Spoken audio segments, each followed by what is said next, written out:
Good job, buddy. Tarap. Good boy. Yep. Tarap. Come. Come.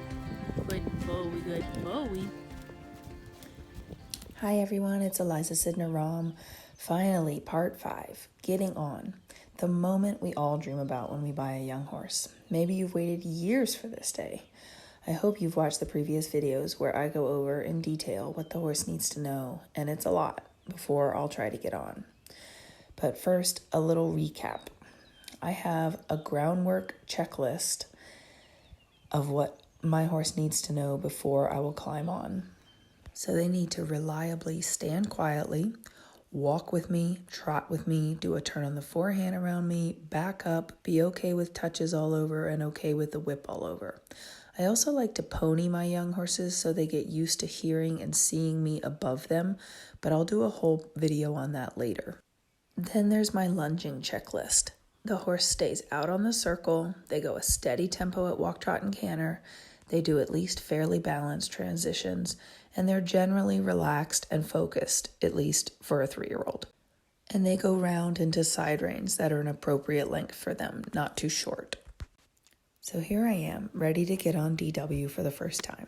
I'm checking that he isn't startled by the sound of the stirrup leather snapping, the feel of the stirrups touching him, and that he's okay walking with the stirrups hanging down. I'm not a big fan of lunging with the stirrups down at trot and canter because I don't like that the horse would be used to a banging thing on its side. I'm going to want him to respond to me touching him on his sides. This is a part that you certainly could add to your groundwork as soon as the horse is okay with a saddle. Clearly, DW is not traumatized. So the next part is the mounting block, which you could also add to your groundwork earlier. I want him to look at it, smell it, and in his case, of course, bite it, as he does with everything. And then I'm going to drop it next to him, and on purpose, I'm dropping it so that it makes a noise. Some horses get quite startled by this. He doesn't care at all, but I'm going to do it a couple times just so that I know what he does. I'm trying to figure out what each horse's mode of startling is. Do they tend to race off? Do they tend to cower and shake? Do they not care about much at all? All of this is feedback for me when I get on. And that feedback will also dictate how long this stage takes. Clearly DW is fine and ready for me to get on today. But if any one piece of this was scaring him, I might have to do it for a few days before I try to climb on. Okay, moment of truth. I'm gonna get on him for the first time. But I want to pause for just a second and point out some things in this picture. First and foremost, I have a ground person who I literally trust with my life. Shout out to Kate Tackett. Number 2, it's a beautiful day. It's not crazy windy or swarming with bugs or freezing cold. And number 3, and I know this sounds silly, but I have on comfortable breeches and boots. And I tell you this silly nugget of truth because I have gotten on baby horses for the first time with uncomfortable breeches that I then had to adjust, and I then terrified the horse, and I really don't want you to do that. All right, so my questions here are, how does he feel about me putting my foot in the stirrup? Fine. How does he feel about me bouncing in the stirrup? Fine. How does he feel about me laying over his back? That would be the first step. And as I beautifully display here with my bum in the air, he doesn't care, and I hop off carefully. So I'm going to do this step a couple times. This is an important piece for me because if he were to freak out, I could quickly and easily jump off without really any danger of falling off. This is not exactly a comfortable experience for me, or really the easiest way to carry a rider. So I'm not going to do this more than a couple times with him since he clearly doesn't care.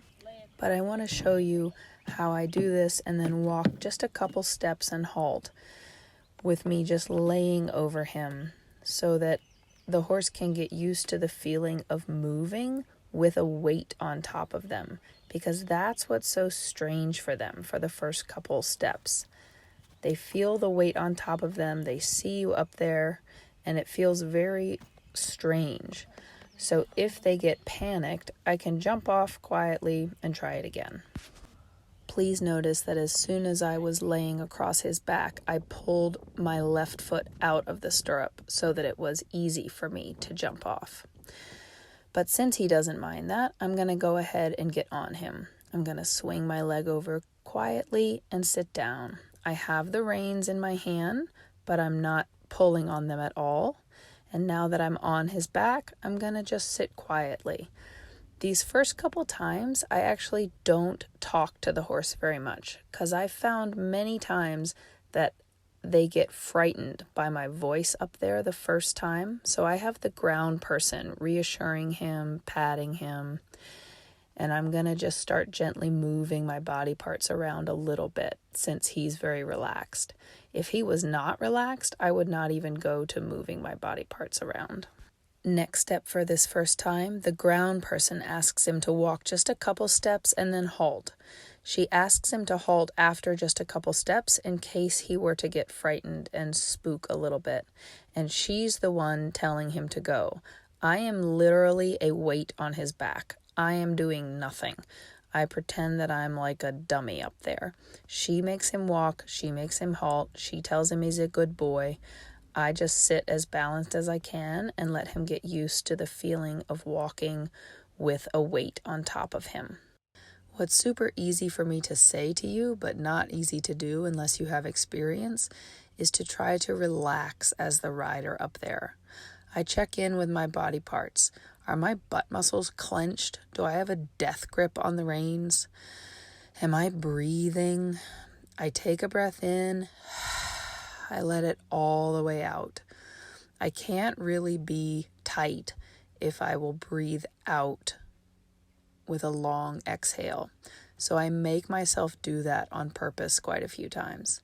And even though I'm just a weight up there and I'm not asking him to do anything from a riding perspective, I still am trying to follow with my hands, relax with my hips, because I don't want to inhibit his movement in any way. I would be thrilled with this as my first ride, and this is where I would stop for day one.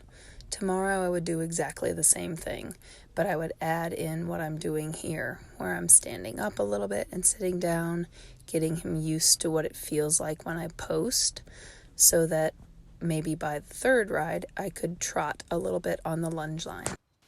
Again, I want to emphasize the importance of the ground person here. I'm just a weight up there. Kate is doing all the work. She's going to make him stop here. I'm going to just sit quietly. And now I want to pet him all over because he was so relaxed and such a good boy. But she decides where we're going, what we're doing, when we're halting, when we're walking, and she's communicating all of that to him. I hope you can see how systematic this approach is.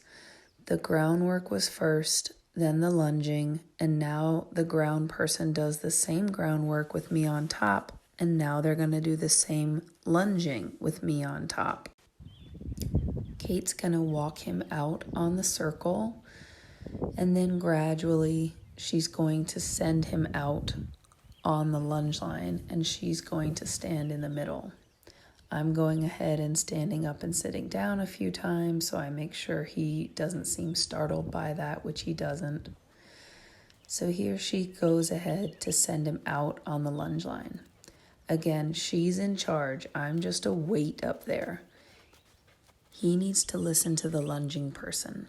I'm not even going to talk to him very much, and I'm definitely not going to use my aids to communicate anything from my leg or the rein. I'm just trying to be as balanced as possible and go with his movement, and she's going to tell him to walk on, and later on going to tell him to trot.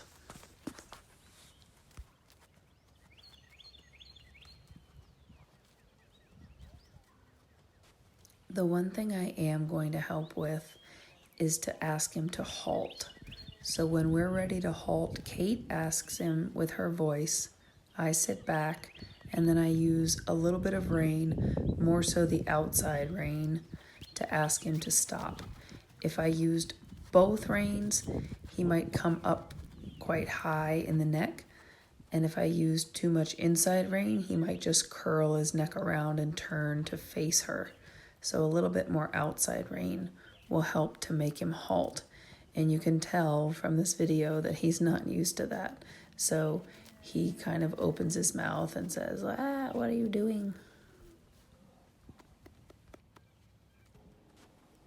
Okay, time to try trotting.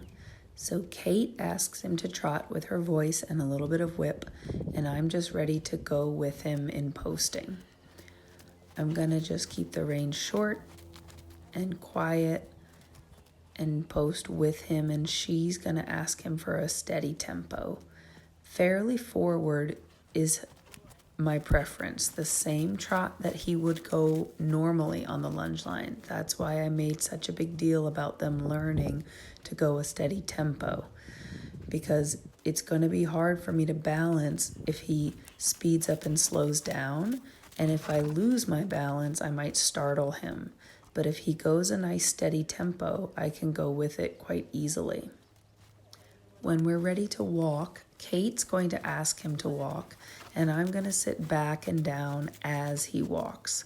So I didn't ask him to walk with my seat, but I sat down into him as he was walking so that he feels that, and in the future that will be the aid to come to walk. But she is still in charge as the lunging person. Same thing back to trot. She asks him to trot, I go with him. And he's so relaxed that I'm giving him quite a few pats, and I am going ahead and telling him good boy from up top, because that doesn't seem to frighten him at all. But there are some horses that do get a little startled by that. So with a more sensitive horse, I would be still totally quiet and letting her do every single aspect of sending him forward. The only thing this horse does at this point that's not ideal is that he tends to fall in on the lunge line at that point right there. So sometimes you'll see me lean my upper body a little bit out to try to make him stay a little bit out. Because of course, as you've probably experienced, it really doesn't feel good to be on a horse that's crashing in on the lunge line. We're ready to go the other way, so Kate asks him to halt again. I sit back and try to help, even though he thinks that I'm torturing him with a little bit of contact. And then she walks out to him on the edge of the circle and then walks him back in to the center so that we can turn around and go the other way. She still has the lunge line attached to the ring of the cavesson. This horse has a Micklem bridle on that has the rings on the cavesson, but if he didn't, I would have the lunging cavesson over top of the bridle, and I would have removed the noseband of the bridle so that she can still lunge him off of the ring of that cavesson. So now we'll go to the right, and she does the same thing. She sends him out. I'm just sitting up there trying to be balanced and go with him. And then we're ready to trot again. So she asks him for trot. I go with him and give him a pat because he did a nice transition. And then we'll just make a couple circles at a nice forward working trot. To the right, he falls in worse than to the left. So you'll see me try to take my upper body a little bit over there to the outside to take him towards the outside of the circle. But it's not the end of the world if he's not on a 20-meter circle perfectly right now. I mostly want to just let him get used to trotting with a rider up there and feeling relaxed about it. I do not want to use my reins very much. He's not educated yet in the mouth, and so I don't want to start pulling on one rein to try to pull him out to the big circle, because he's going to not have a very good reaction to that. And then I'm setting the stage for him having an unpleasant first experience with the contact from the rider. So we come back to walk for maybe a quarter to a half a circle, and then we try to do another trot.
Such a good boy. So we're all done. We're going to try to do one more halt here. And he's a little confused by this. This is the weakest thing in this horse for now, but that's normal. And then I just want to show how I like to end with them. So Kate came and got him. We walked down the long side a little bit, up the center line, and we're going to halt at X to finish. As I get off, I'm going to take time to go one step here and pat him on the side before I slide off. Such a good boy, and he gets so much loving. The very last step, as we're all done today and heading back to the barn, is to remind him of ground manners. Before we leave the arena, I want to make sure that he will halt with me and not barge out of the arena. And then once we're out, I want him to halt again with me. So I hope you all enjoyed this video of our first ride. Please leave your comments or your questions below and subscribe so you can be ready for the next video where we talk about our next steps of riding off the lunge line.